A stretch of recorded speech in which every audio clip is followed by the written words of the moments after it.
и половин време. Истинската мярка е една. Ключ врата. Отвори.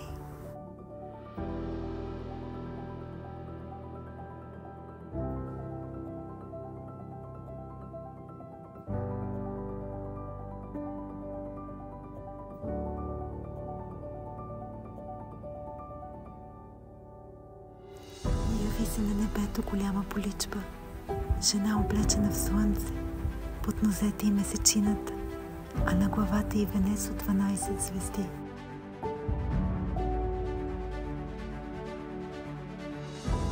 И дадоха се на жената 2 крила на голям орел, за да хвърчи в пустинята на своето място, дето се храни през време, времена и половин време.